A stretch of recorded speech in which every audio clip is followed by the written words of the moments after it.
Assalamualaikum warahmatullahi wabarakatuh. Bertemu kembali di video e-learning mata kuliah pendapat umum untuk pertemuan kelima. Pada pertemuan kelima ini, materi pembahasan tentang metode pengukuran pendapat umum. Pada awal perkembangannya, pendapat umum diukur melalui pertemuan antara masyarakat dan pemerintah secara langsung. Sebab dulu jumlah manusia masih belum terlalu banyak seperti sekarang ini. Masyarakat satu daerah masih mungkin untuk dikumpulkan dalam satu tempat. Metodenya dianggap tidak efektif lagi, sehingga dicarilah metode pengukuran lainnya yang lebih efektif. Polling itu menjadi metode pengukuran yang paling kontemporer yang dikenal manusia. Tapi jauh sebelum lahir metode polling, ekspresi untuk menyatakan pendapat umum itu berbeda dari masa ke masa. Tekniknya bergantung pada bagaimana paham demokrasi itu muncul dan juga dipengaruhi oleh kemajuan teknologi yang ada. Inti dari pendapat umum ini adanya pengakuan pendapat masyarakat. Pada dua slide berturut dapat dilihat sejarah dikenalnya teknik ekspresi pendapat umum. Nah, di slide pertama ini tidak akan kita bahas juga secara detail satu persatu. Teknik ekspresi pendapat umum yang paling tua adalah teknik retorika atau orator. Teknik ini dapat dilakukan karena jumlah orangnya masih sedikit dan sistem demokrasinya masih bersifat langsung. Teknik ini menjadi kekuatan untuk memobilisasi penduduk berkumpul dalam satu tempat. Jadi, orang menyampaikan gagasan dengan berpidato, kemudian ditanggapi dalam bentuk dukungan ataupun sanggahan. Nah, teknik ini kemudian runtuh karena adanya perkembangan teknologi. Ketika masyarakat sudah dapat saling terkoneksi sehingga pandangan setiap orang di satu daerah menjadi lebih terbuka, terlebih karena pendapat umum dapat dikenali melalui berita di koran, buku, atau benda-benda cetakan lain yang muncul di abad ke-16 sebagai penanda ekspresi pendapat umum bergeser ke era cetakan. Namun begitu, era ini pun menemukan masalah karena belum semua masyarakat dapat membaca dan memiliki akses terhadap media massa. Sehingga di akhir abad ke-17, kerumunan massa masih menjadi metode yang dominan. Masih di abad yang sama, berkembang juga ekspresi pendapat umum dalam bentuk petisi yang datang dari berbagai kerumunan rakyat. Kemudian ekspresi pendapat umum berlanjut dengan melakukan diskusi dengan orang lain di tempat nongkrong pada masa itu. Kalau di Inggris disebut coffee house, sementara di Prancis namanya saloon. Ruang diskusi ini seakan menjadi tempat orang untuk mengkristalkan pendapat individu sehingga terbangun pendapat umum dengan berbagai diskusi tadi. Nah, dari terbentuknya pendapat umum di ruang diskusi ini akhirnya memunculkan sikap tertentu, misalnya dengan terciptanya gerakan revolusi ataupun aksi mogok. Kita lanjut ke slide berikutnya. Ada teknik ekspresi pendapat umum dengan pemilu. Tepatnya di awal abad ke-19, suara masyarakat telah diterima sebagai bagian penting dalam politik. Pemilihan umum sendiri menjadi puncak dari ekspresi pendapat umum karena pada dasarnya pemilu menghargai pendapat pribadi. Pemilu ini merupakan metode modern untuk memperhitungkan suara rakyat dan menjadi metode pertama ekspresi pendapat umum yang dikuantifikasikan. Jadi artinya dia ditampilkan dalam bentuk angka. Tapi kemudian muncul pula pertanyaan pada saat itu. Bagaimana mengukur pendapat banyak orang secara akurat? Tentu sejarahnya juga panjang hingga kita mengenal metode polling. Ada survei di media massa yang biasanya bertanya tentang calon pemimpin atau presiden. Ini dilakukan di Amerika Serikat sebagai negara tempat lahirnya metode polling itu sendiri. Metode survei di surat kabar ini dulu dikenal dengan istilah straw vote. Seperti yang terlihat pada materi, polling ini muncul di tahun 1930-an. Artinya memang perjalanan panjang setelah ditempuh oleh banyak pihak untuk kemudian mendapatkan satu metode yang tepat dalam mengukur pendapat umum. Nah, kita akan membahas secara khusus tentang polling itu di pertemuan yang lain. Jadi hari ini kita hanya memang berkenalan dulu bahwasannya polling sampai hari ini kita kenal itu melewati fase yang sangat panjang. Setelah beberapa ekspresi pendapat umum diuraikan secara singkat tadi, dapat disimpulkan bahwa cara mengukur pendapat umum dapat melalui metode kuantitatif dan juga metode kualitatif. Mungkin di awal tadi sebetulnya kita berkenalan dengan metode kualitatif dalam mengekspresikan pendapat umum. Apa itu sebetulnya metode kuantitatif?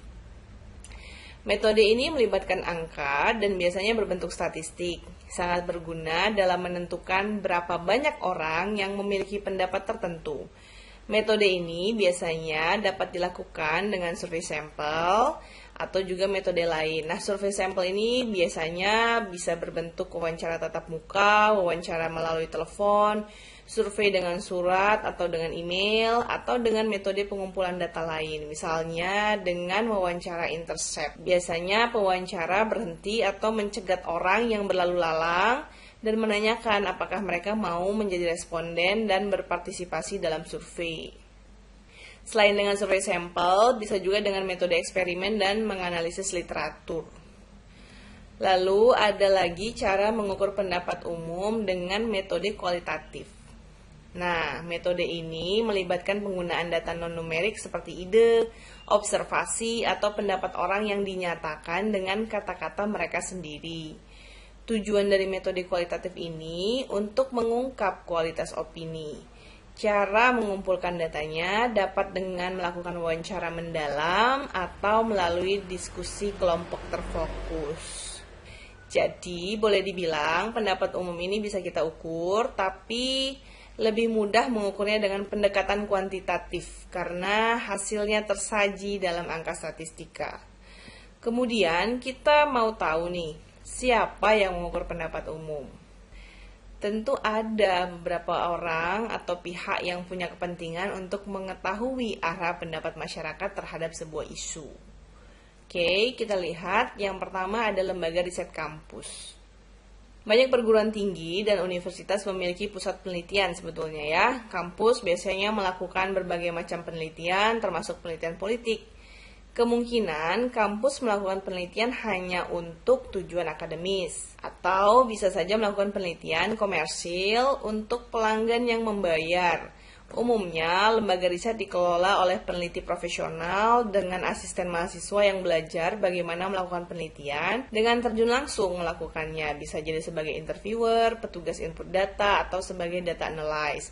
Nah, jadi bisa aja nanti satu waktu kalian akan menjadi petugas di lapangan yang mendata pendapat masyarakat tentang satu isu. Ini mau dekat pemilihan wali kota Medan, bisa saja nanti lab-lab FISIP mungkin mengadakan survei kepuasan masyarakat atau misalnya ingin mengetahui masyarakat lebih cenderung memilih pasangan yang baru atau yang sudah ada. Nah, kemudian ada yang kedua, media massa. Seperti yang kita ketahui, media juga banyak sebetulnya melakukan survei politik. Survei media biasanya dilakukan untuk membuat artikel bagi khalayak media itu sendiri ya, pembacanya atau penontonnya, atau juga membentuk opini masyarakat.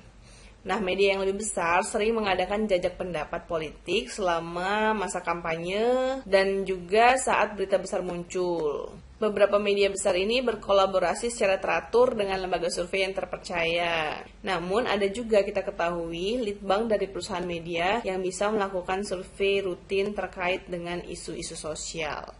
Nah, yang ketiga, kita akan lihat yang mengukur pendapat umum itu ada politisi dan partai politik.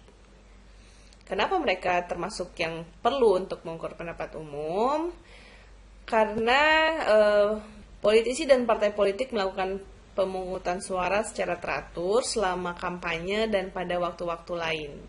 Kandidat juga mensponsori diskusi kelompok. Biasanya mereka mempelajari opini publik karena memang beberapa cara utama pemegang jabatan itu adalah dengan mengumpulkan opini publik yang diterjemahkan ke dalam kebijakan publik. Tapi penelitian dilakukan oleh politisi seringkali dilakukan untuk mencari cara mengubah opini publik daripada mempelajarinya. Politisi menggunakan survei dan FGD untuk menemukan kata dan frasa yang akan digunakan dalam menjual kebijakan atau yang biasanya dipakai pada masa kampanye.